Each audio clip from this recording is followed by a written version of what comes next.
Good morning प्यारे बच्चों। पिछले वीडियो में हम लोगों ने अध्याय 3.2 पढ़ा था JCERT क्लास 8 के मैथ पुस्तक का। आज हम लोग 3.1 और 3.3 के बारे में पढ़ेंगे। तो सबसे पहले 3.1 में आपको पढ़ना क्या है बच्चों, घन और घनमूल। उसमें सबसे पहले हम लोग पढ़ेंगे घन संख्या या पूर्ण घन किसे कहते हैं। तो देखिए बच्चों, यहाँ मैंने परिभाषा लिखा हुआ कि यदि किसी संख्या को स्वयं से 3 बार गुना करते हैं तो प्राप्त संख्या घन संख्या कहलाता है। जैसे उदाहरण में यहाँ पे देखिए एक संख्या है 3, इसको स्वयं से हमने कितने बार गुना किया, 3 बार गुना किया, 3 गुना 3 गुना 3, तो हमें जो प्राप्त हुआ यह 27। यह संख्या क्या कहलाएगा, घन संख्या कहलाएगा या पूर्ण घन। तो घन संख्या अगर आपको निकालने बोला जाएगा किसी भी संख्या का, तो आप उस संख्या को क्या कीजिएगा बच्चों, 3 बार गुना कर दीजिएगा तो आपको घन संख्या प्राप्त हो जाएगा। अब आइए उनके कुछ गुण होते हैं। सबसे पहला गुण क्या है कि सम संख्या का घन हमेशा जो होगा वो क्या होगा, सम संख्या ही मिलेगा। जैसे उदाहरण में हमने 12 या एक सम संख्या, इसका जब घन किया तो हमें मिला 1728। तो यह भी क्या है, एक सम संख्या है, क्योंकि इसके अंतिम में 8 है तो यह सम संख्या, 2 से इसमें भाग लग जाएगा। विषम संख्या का घन विषम संख्या होता है, जैसे 9, ये एक विषम संख्या है, इसका घन जो हमने निकाला तो वो 729 निकला, यह भी क्या है, एक विषम संख्या है। ये 2 गुण हुआ। इसके अलावा क्या है कि आपको प्रश्न पूछा जाएगा इसमें कि किसी भी संख्या का इकाई अंक का घन करने पर क्या हुआ, या उस संख्या को घन करने पर उसका इकाई अंक क्या मिलेगा। तो बच्चों अगर इस तरह का सवाल रहेगा, बड़ी संख्या आपको दी हुई रहेगी, तो जरूरी नहीं है पूरे संख्या का आपको घन निकालने के लिए। यहाँ पे देखिए हमने लिखा हुआ है किसी संख्या के घन का इकाई अंक जानने के लिए दी गई संख्या के सिर्फ इकाई अंक का घन निकालते हैं। तो उस स्थिति में हम लोग क्या करेंगे, सिर्फ इकाई अंक का घन निकालेंगे। जैसे अगर आपसे पूछा जा रहा है यहाँ पे 1254 का घन का इकाई अंक क्या होगा, तो ऐसा नहीं कि बच्चों पूरा संख्या इसको ये पूरा हम लोग जो गुना करेंगे, ये इतना गुना करने का हमको कोई ज़रूरत नहीं है, सिर्फ इसका इकाई अंक जो है 4, इसके घन को निकालेंगे। तो चूँकि 4 का घन क्या होगा, 4 गुना 4 गुना 4, तो 4 चौके 16, 16 चौके 64, ये 64 में इकाई अंक क्या मिला हमें, 4। तो इस पूरे संख्या का जो घन निकलेगा उसका इकाई अंक क्या हो जाएगा, 4। इस तरह के प्रश्न रहेंगे बच्चों, तो अब आपसे ये प्रश्न बन जाएंगे। इसके अलावा हम लोग पढ़ेंगे अब क्या, घन संख्या एवं उसके अभाज्य गुणनखंड। कोई भी घन संख्या दिया हुआ रहेगा या कोई संख्या दिया हुआ रहेगा, आपसे पूछा जाएगा कि बताइए यह घन संख्या है या नहीं है, तो उसका हम लोग कैसे पता करेंगे, अभाज्य गुणनखंड निकालेंगे। जैसे अगर मान लीजिए आपसे सवाल दिया गया 1728, यह पूर्ण घन संख्या है या नहीं, पूर्ण घन है या नहीं, तो आइए इसका सबसे पहले हम लोग अभाज्य गुणनखंड निकालते हैं 1728 का। तो चूंकि अंतिम में 8 है तो 2 से भाग लगेगा, सबसे पहले 2 से भाग देंगे, 2 8 16, 2 6 12, 2 चौके 8, फिर 2 से देंगे, 2 चौके 8, 2 तिया 6, 2 दूनी 4, फिर 2 से लगेगा, 2 दूनी 4, 2 एका 2, 2 छक्की 12, फिर 2 से लगेगा, 2 एका 2 0, 2 8 16, फिर 2 से लगेगा, 2 पंचे 10, 2 छक्के 8, फिर 2 से लगेगा 27 बार में।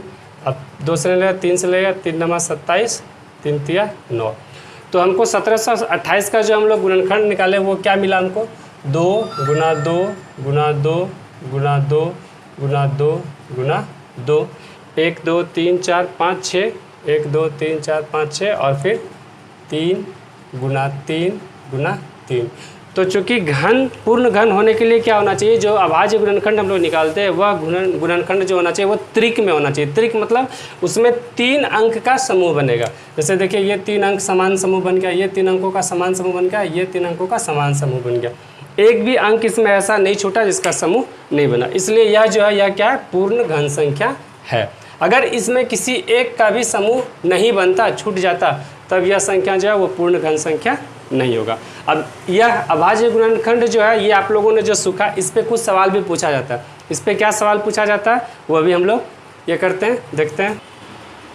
आइए बच्चों, यहाँ पे देखिए हमने एक सवाल लिखा हुआ है कि 256 को किस छोटी संख्या से गुना करें कि यह पूर्ण घन बन जाए। इसका मतलब है कि अभी यह पूर्ण घन नहीं है। तो सबसे पहले उसका अभाज्य गुणनखंड निकालते हैं हम लोग 256 का। तो सबसे पहले 2 से देते हैं, 2 एका 2, 2 दूनी 4, 2 8 16, फिर 2 से देंगे, 2 छक्की 12, 2 चौके 8, फिर 2 से लगेगा, 2 तिया 6, 2 दूनी 4, फिर 2 से लगेगा 16, फिर 2 से लगेगा 8 बार में, फिर 8 को देते हैं 2 से, फिर लगेगा 4 बार में, फिर 4 को देंगे 2 दूनी 4।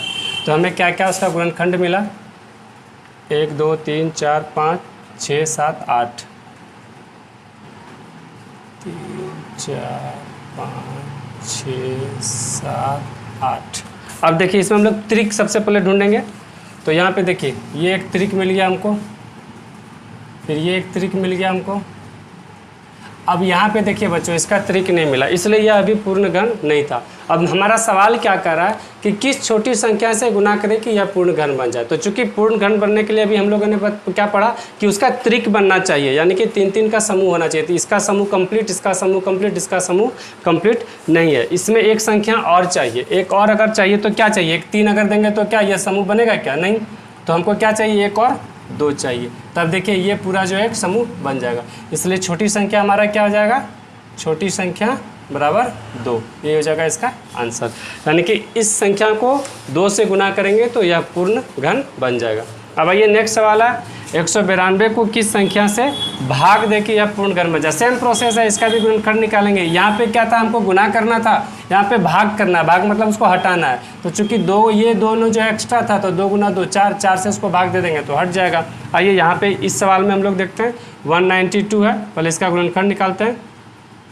2 9 18, 2 6 12, 2 से हो जाएगा 2 चौके 8, 2 8 16, 2 दूनी 4, 2 चौके 8 से 12 12 में 2 से 6, 2 से 3। तो इसका गुणनखंड क्या निकला बच्चों, 1 2 3 4 5 6 गो है 2, 1 2 3 4 5 6 और 1 3। आइए त्रिक लगाते हैं। तो ये एक त्रिक मिला हमें, दूसरा यहाँ एक त्रिक मिला, अकेला यहाँ पे कौन बच गया बच्चों, 3, यानी कि यह 3 एक्स्ट्रा जिसका त्रिक नहीं लगाना। अगर इसमें पूछता गुना करना है तो 2 को 3 से गुना करते तो त्रिक लग जाता है, यानी कि 9 से गुना करते हैं। हमको पूछ रहा है इस बार क्या, भाग देना है, यानी कि इसको हटाना है। तो इसको किससे भाग देंगे, 3 से। इस पूरे संख्या को अगर हम लोग 3 से भाग दे देते हैं, भाग दे दिए तो ये 3 और ये 3 क्या हो जाएगा, कट जाएगा। तो ये हमारा पूर्ण घन संख्या बन जाएगा। इसलिए छोटी संख्या क्या होगा, इसलिए छोटी संख्या बराबर 3, यानी कि इस 3 से इसको भाग देंगे तो यह पूर्ण क्या हो जाएगा, घन संख्या बन जाएगा। इसके अलावा कुछ सवाल आपसे पूछा जाता है कि यदि किसी संख्या को 3 से गुना कर दें, 3 से गुना करें, यदि किसी संख्या को 3 से गुना करें तो उसके घन में कितने अंकों से गुना हो जाएगा।